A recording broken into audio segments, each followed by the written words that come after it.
I read to you Gospel of John, chapter 7, the NIV version of the Bible.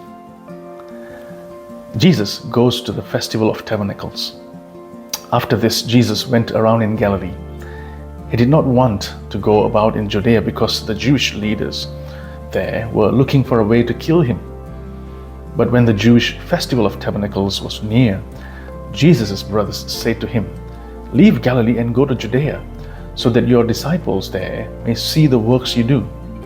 No one who wants to become a public figure acts in secret. Since you are doing these things, show yourself to the world." For even his own brothers did not believe him. Therefore Jesus told them, "My time is not here.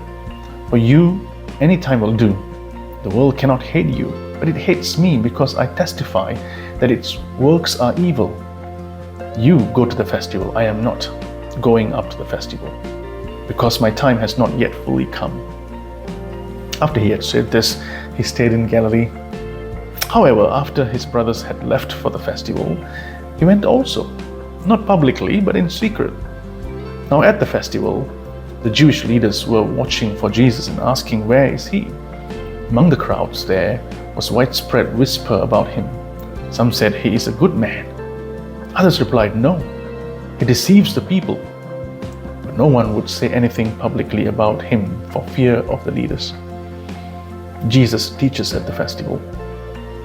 Not until halfway through the festival did Jesus go up to the temple courts and begin to teach. The Jews there were amazed and asked, "How did this man get such learning without having been taught?" Jesus answered, "My teaching is not my own. It comes from the one who sent me. Anyone who chooses to do the will of God will find out whether my teaching comes from God or whether I speak on my own. Whoever speaks on their own does so to gain personal glory. But he who seeks the glory of the one who sent him is a man of truth. There's nothing false about him. Has not Moses given you the law? Yet not one of you keeps the law. Why are you trying to kill me?" "You are demon-possessed," the crowd answered. "Who is trying to kill you?" Jesus said to them, "I did one miracle, and you are all amazed. Yet because Moses gave you circumcision, though actually it did not come from Moses but from the patriarchs, you circumcised a boy on the Sabbath. Now if a boy can be circumcised on the Sabbath, so that the law of Moses may not be broken, why are you angry with me for healing a man's whole body on the Sabbath? Stop judging me by mere appearances, but instead judge correctly." Division over who Jesus is. At that point, some of the people of Jerusalem began to ask, "Isn't this man they are trying to kill? Here he is, speaking publicly, and they are not saying a word to him. Have the authorities really concluded that he is the Messiah? But we know where this man is from. When the Messiah comes, no one will know where he is from."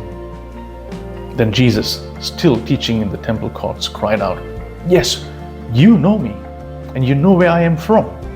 I am not here on my own authority, but he who sent me is true. You do not know him, but I know him because I am from him, and he sent me." At this they tried to seize him, but no one laid a hand on him because his hour had not yet come. Still, many in the crowd believed him. They said, "When the Messiah comes, will he perform more signs than this man?" The Pharisees heard the crowd whispering such things about him. Then the chief priests and the Pharisees sent temple guards to arrest him. Jesus said, "I am with you for only a short time, and then I am going to the one who sent me.